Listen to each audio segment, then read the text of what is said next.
It's this long. It goes down to my hips now. But there's a lot of things that I did that sped up the process.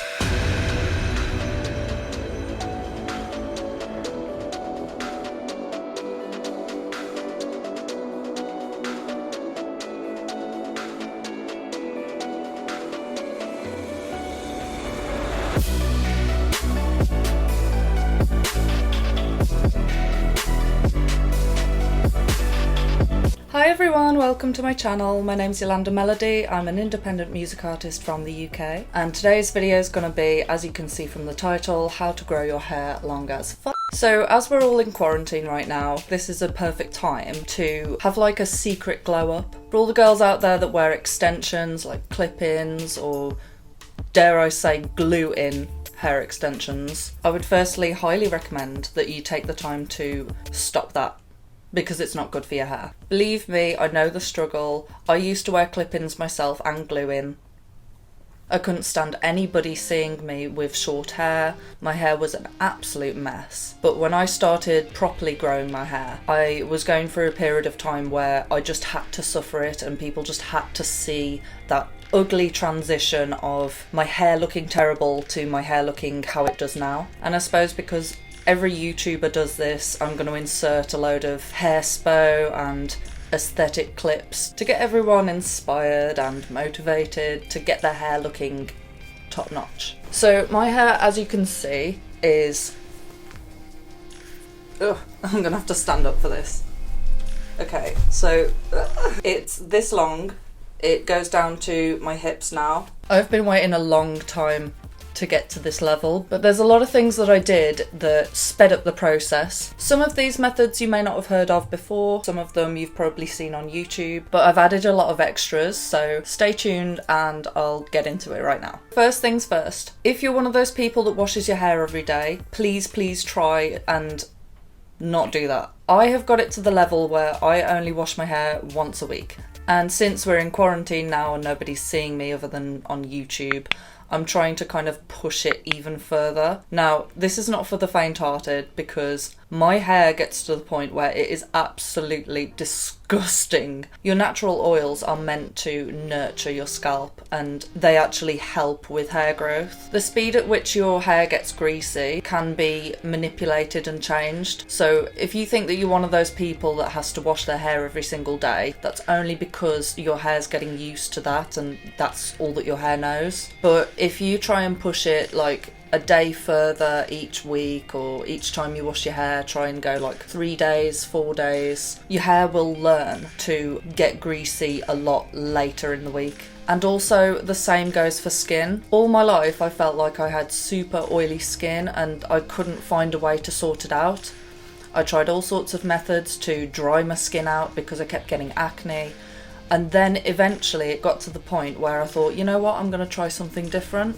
So what I actually started doing was putting vitamin E oil on my face. Now, to anyone with oily skin, that sounds like an absolute nightmare, but trust me, my skin is balanced out now because I'm doing that. Your body will just counteract whatever imbalance it feels like it's having, so you need to keep that in mind. Okay, so my next tip is castor oil. You've probably heard a lot about the growth benefits from castor oil, but I have my own little potion that I've made to kind of boost that hair growth. Okay guys, so this is my not so secret hair potion. Most of these things you can find in your cupboard in the kitchen. My opinion is that if you can use this to eat, you can use it on your hair. So here we've got olive oil, coconut oil of course, and neem oil. I do believe that this has got a lot of growth properties. And also Pro Plus. Now, if you have a caffeine allergy, I'm not recommending you to use this. And before you say anything, I do actually know someone who has a caffeine allergy. Shout out to my friend Dana. Hi. Anyway, so I remember seeing an advert a while ago on caffeine shampoos, and I just kind of thought, well, what's got more caffeine than Pro Plus? Let's just put that in there. The olive oil is really good for your hair, but it's also a way of thinning out the castor oil because the castor oil is really, really thick. And then when it comes to the neem oil, you only need like a tiny bit. The neem oil stinks, so you don't want to use too much.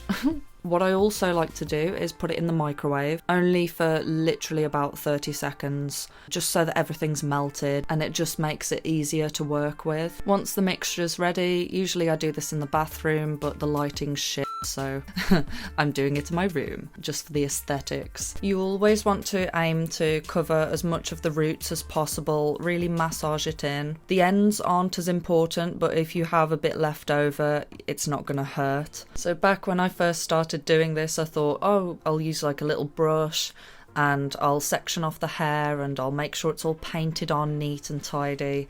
Yeah, nobody's got time for that anymore, even in quarantine. Nowadays, I like to keep things moderately simple and I just whack my hair up in a bun. Sometimes also you can get cling film and you can wrap the cling film around your head, but Lord knows I'm not showing you that. I'm sure that you can imagine what it looks like. The cling film will actually help to warm the mixture up, and also if you apply too much around your hairline, the mixture starts to like melt down your face sometimes, and it's just gross. Like, I hate the feeling of oil. I would recommend to keep this on for as long as possible. An hour or two is enough. If you can bear sleeping in this, it's even better. And the way that I would go about it is to put a towel over your bed pillow thing. Maybe even have like a special shower cap that you wear just to cover it all up, because you really don't want to wake up to a sea of oil all over your bed sheets. It's not cute. So another thing that I do is the inversion method. When I first started growing my hair, I did this a lot more often than I do now. Obviously now I'm quite comfortable with how long my hair is, but my end goal is to get it to like knee length. I literally want people to look at me in the street and be like, oh my god, what is that hair? It's so long. I want people to be scared. My goal is to be the real life Rapunzel. Anyway, the inversion method. So what I used to do was I'd flip my hair upside down and massage it for 4 minutes, rushing all of the blood to your scalp. And then the massage is further perpetuating that. Now, I didn't do this every day. If you do it every day, your body gets used to it, as it does with everything, and then it's going to be counterproductive and you're just going to be wasting your time. The method states that you are only supposed to do this once a month for 7 days.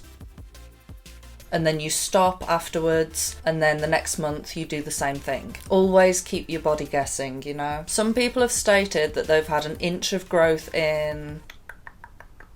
within a month. Now, I don't know how true that is, but I can tell you that I felt like it was working a lot. I do believe that it played a very big role in how quickly my hair grew, and it's free, anyone can do it, it's not much effort, just put on some music or something, and 4 minutes, that's one song. Okay, so next thing is products. Now, I don't really feel like there's any miracle product out there other than castor oil. What I do think is important is the less products that you use. Now, I do use I do use a select few.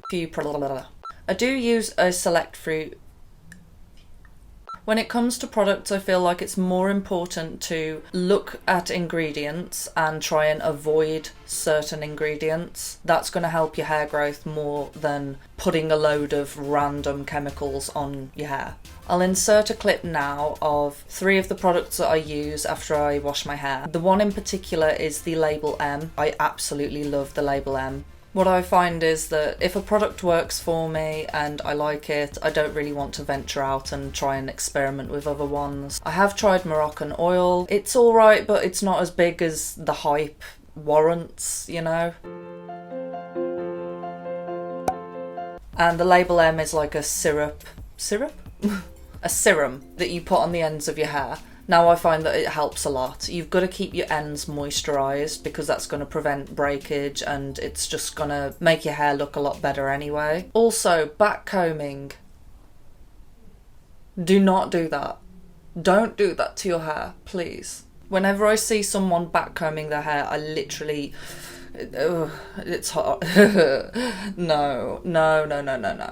I know that it gives you some more volume, but really the damage that it's doing to your hair, just don't do it. Especially now that you're not going out anywhere anymore, just nah. Anyway, okay, so we've covered all of the external things that you can do to grow your hair, but let me tell you what I feel is very, very important. Your diet. As I've stated before, I do not promote calorie counting. I don't promote diets as such, but I do promote a very, very healthy lifestyle. And I feel that the more healthy you eat, the more that your body will thank you, the better that you will look. There are a few superfoods that I would list. They've contributed to my hair growth as well, particularly avocado. It must have all of the vital ingredients that you need to grow your hair. I don't know what it is, but whenever I've had avocado, I feel like my hair is growing longer all of a sudden, like it has a boost. But avocado has a lot of fatty acids in, so I would presume that that's contributing largely to that. And what else does have fatty acids? Nuts, seeds. I'm not going to promote fish,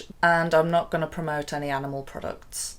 I do take daily vitamins. I do have this kind of theory in my mind though, that when you consume some synthetic version of a vitamin, that your body somehow doesn't know what to do with it. There's that whole thing about vitamin D tablets, and I know for a fact that you can't consume vitamin D orally. You have to get it from the sun, but I've got all these doctors going around saying, oh, make sure you take your vitamin D tablets. Also, something else that I forgot to mention in the video, I don't know how I missed this. Try and avoid as much as you possibly can, avoid heat. So that means straighteners, curling irons, just throw them in the bin. You don't need that negativity in your life, boo. Now, before you say that you can't cope, I found a way around this. I use minimal heat, so I actually invested in the Dyson hairdryer. I'm not promoting it necessarily because it is like £300. Before that, I used like a really cheap little hairdryer that I got for 20 quid from Asda, and I just hated it. So I decided to treat myself. There's a number of different heatless hairstyles that you can find on YouTube. A lot of them didn't work for me.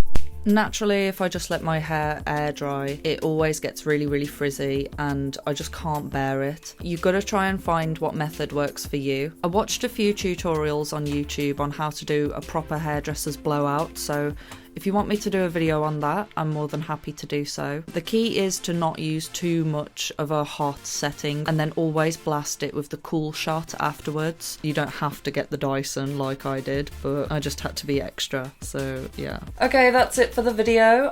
Hope you learned something new. I wish you all the best with your hair journey. Do not lose hope. And don't let anyone tell you that your hair only grows a certain length. I don't believe that. We're here to believe in possibilities, not shoot other people down and come up with 1,000,001 excuses as to why something won't work. That mentality is not going to do you any good. If you have any other tips, or if you want to share your hair journey or anything else, just comment down below. I'm always keen to learn new tips as well. Not saying that I know everything. Please like, subscribe. Please make sure to like, subscribe and hit that notification bell.